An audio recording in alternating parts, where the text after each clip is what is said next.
Hey friends, welcome back to my channel. So today bank Nifty and Nifty ఈ రోజు కూడా మంచిగా rally అవటమే జరిగింది. బ్యాంక్ నిఫ్టీ వచ్చేసి 530 పాయింట్స్ అయితే గెయిన్ అయింది. అదేవిధంగా నిఫ్టీ వచ్చేసి 159 పాయింట్స్ వరకు గెయిన్ అయింది. సో ఈ రోజు కూడా మార్కెట్లో కంప్లీట్లీ బయింగ్ మూమెంట్ ఉందని చెప్పుకోవాలి. సో బ్యాంక్ నిఫ్టీ కూడా మంచిగానే ఒక 530 పాయింట్స్ అంటే నార్మల్గా ఒక ఆల్మోస్ట్ 1% వరకు అయితే మనం ర్యాలీ అని చెప్పుకోవాలి. ఆల్మోస్ట్ మనకి కొంచెం ఇనిషియల్ గా మార్నింగ్ అయితే మాత్రం ఒక గ్యాప్ డౌన్ అయిందండి. గ్యాప్ డౌన్ అయ్యి first 5 minutes candle almost previous day high దగ్గర అయితే క్లోజ్ అవడం జరిగింది. బట్ నేనైతే ఎక్స్పెక్ట్ చేసింది ఏంటంటే ఈరోజు కన్సాలిడేషన్ కానీ లేకపోతే కొంచెం లిటిల్ బిట్ ప్రాఫిట్ బుకింగ్ లాగా వచ్చి ఇలా ఈ రేంజ్ లో ఉంటుంది అనుకున్నాను. బట్ నేను అనుకున్న దానికి కంప్లీట్ అగైన్స్ జరిగింది. వై బికాస్ ఎందుకు ఇలా జరిగిందని చెప్పి చూసేసరికి ఏంటంటే ఎఫ్ఐఎస్ అయితే బయింగ్ సైడ్కి వచ్చారండి. సో నిన్న ఇవాళ బయింగ్ అయితే చేశారు. ఎఫ్ఐఎస్ అంటే ఫారెన్ ఇన్స్టిట్యూషన్ ఇన్వెస్టర్స్.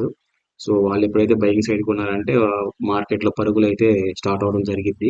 సో అదే విధంగా మనం చూసుకోవచ్చు బ్యాంక్ నిఫ్టీ కంటిన్యూస్ గా ఆల్మోస్ట్ మీరు వీక్లీ టైం ఫ్రేమ్ చూసుకుంటే వీక్లీ క్యాండిల్ వచ్చేసి ప్రాపర్ గా ఆల్మోస్ట్ మనకి 1 2 3 4 5 6 7 8 9 క్యాండిల్స్ 9 వీక్స్ ని ఎంగల్ఫ్ చేసి క్లోజ్ అని చెప్పుకోండి. ఆల్మోస్ట్ మనం చూడండి కరెక్ట్ గా మీకు ఆల్మోస్ట్ మనకి ఫిబ్రవరి మంత్ లో ఉన్న వీక్ క్యాండిల్ అయితే ఉందో ఆ క్యాండిల్ హై దగ్గర క్లోజ్ అయింది. కంప్లీట్ గా ఇది మారిపోజు క్యాండిల్ అనొచ్చు. ఫుల్ బుల్లిష్ మూమెంట్ ఉందనే చెప్పాలి. ఇక ఇక్కడి నుంచి అయితే మాత్రం మార్కెట్ లో ఫర్దర్ గా అప్ సైడ్ కి వెళ్ళే మూమెంట్ ఉందని అనుకోవాలి. చూద్దాం నెక్స్ట్ ఏం జరిగింది అనేది. అదేవిధంగా నిఫ్టీ కూడా చూసుకున్నట్టయితే మనకి నిఫ్టీ కూడా ఆల్మోస్ట్ మనకి మంచిగానే ర్యాలీ అయిందని చెప్పాలి. బ్యాంక్ నిఫ్టీ ఆల్మోస్ట్ మనకి 48,200 దగ్గర నుంచి 49,450 ఆల్మోస్ట్ 2,300 పాయింట్స్ వరకు అయితే ఈ రేంజ్ అయితే ఉందండి. అదేవిధంగా నిఫ్టీ చూసుకున్నట్టయితే మనకి 22,350 నుంచి 23 ఆల్మోస్ట్ 1000 పాయింట్స్ వరకు అయితే ర్యాలీ అయితే దీంట్లో ఉంది. సో ఇదే విధంగా మండే వచ్చేలాకైతే మాత్రం మండే కూడా గ్యాప్ అప్ అయితే అయిద్దని అనుకున్నాను. సో ఈ రోజు అయితే నేను ట్రేడ్ తీసుకున్నా కానీ బట్ నేను బ్రేక్ ఈవెన్ ఎగ్జిట్ అవ్వడం జరిగింది. ఎందుకంటే నేను తీసుకున్న తర్వాత ట్రేడ్ ఏదైతే తీసుకున్నానో ఆ ట్రేడ్ లో నాకు ఇక్కడ స్టాప్ లాస్ 1:1 వచ్చిన తర్వాత నేను స్టాప్ లాస్ మూవ్ చేశాను. మూవ్ చేసేసరికి మనకి ఇక్కడ ఒకసారి స్టాప్ లాస్ హిట్ అయింది. తర్వాత ఇంకో ట్రేడ్ తీసుకుంటూ ఇట్లా 2,300 రూపీస్ అయితే మనకు వచ్చింది ఈ రోజు ప్రాఫిట్ వచ్చేసి. ఈ రోజు ఇంకో హ్యాపీనెస్ పాయింట్ ఏంటంటే ఆ, మా ఫ్రెండ్ ఒక అతను మన దాంట్లో నాతో పాటు ట్రేడ్ చేద్దాం అని చెప్పేసి వస్తున్నారండి. అయితే తన అకౌంట్ లో మనకి నిఫ్టీలో ఎంట్రీ అయితే తనకి చెప్పాను నేను. సో తన అకౌంట్ లో వచ్చేసి ఆల్మోస్ట్ మనకి 4,000 ప్రాఫిట్ అయితే ఈ రోజు మనకి వచ్చింది. దీంట్లో ఆప్ స్టాక్స్ అకౌంట్ ఇది. సో ఇదనమాట. అదేవిధంగా మీకు ఎఫ్ఐఎస్ యాక్టివిటీ చూసుకోవటం అయితే ఎఫ్ఐఎస్ చూడండి ఆల్మోస్ట్ మనకి 7,470 క్రోర్స్ మనకి బై సైడ్ అయితే ఉన్నారు వీళ్ళు. అదేవిధంగా నిన్న కూడా చూసుకున్నట్టయితే నిన్న కూడా మంచిగానే బై చేశారని చెప్పుకోవాలి. అందుకనే మార్కెట్ లో ఎంత స్ట్రాంగ్ గా బయింగ్ మూమెంట్ అయితే ఉంది.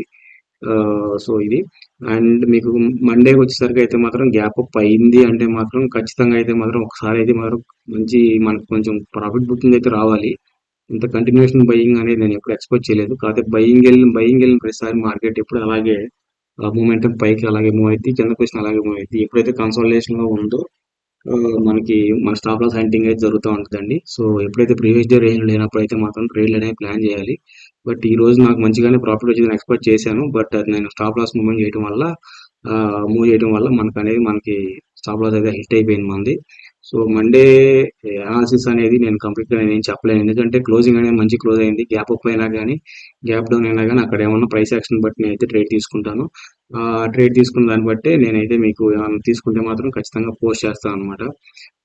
అదేవిధంగా ఈ రోజు చూసుకుంటే మనకి బ్యాంక్స్ మంచి బ్రేక్ డౌన్ బ్రేకప్ అయ్యే అవకాశాలే ఉన్నాయండి. ఎందుకంటే మీరు ఒకసారి వీక్లీ టైం ఫ్రేమ్ చూసుకున్నట్టయితే మీకు అన్ని బ్యాంక్స్ కూడా ఇది చూడండి. కోటక్ బ్యాంక్ వచ్చేసి మంచిగా క్లోజ్ అవడం మీద నియర్ ఆల్ టైమ్ హై దగ్గర క్లోజ్ అవుతుంది.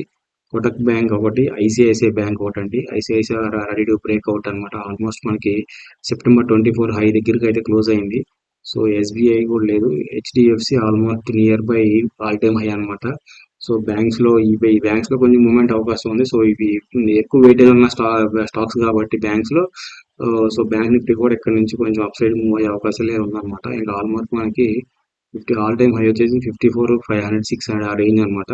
సో ఆల్మోస్ట్ ఇంకా మన 3,000 పాయింట్స్ పెండింగ్ ఉందని చెప్పుకోవాలి. సో ఇక్కడ ఫర్దర్ గా ఇక్కడ ఎలా రియాక్ట్ అయ్యేది అనేది డిపెండ్స్ ఆన్ ప్రైస్ ఇంకా. సో దాన్ని బట్టి మనం ఫర్దర్ గా ఎలా చేయాలి అనేది చూద్దాం. ప్రీవియస్ డే రేంజ్ లో ఉన్నప్పుడు ఎంట్రీ తీసుకోకుండా ఉండడమే బెటర్ అనేసి నా సజెషన్. సో ఇంకొచ్చేసి మీరు నిఫ్టీ ఫిఫ్టీ స్టాక్స్ గురించి చెప్పాను. అయితే ఇద్దరు ముగ్గురు అడిగారు అనమాట. వాళ్ళ కోసం స్పెషల్గా నేను వేరే అనాలిసిస్ చేసి వాళ్ళకి పర్సనల్గా అయితే పంపిస్తాను.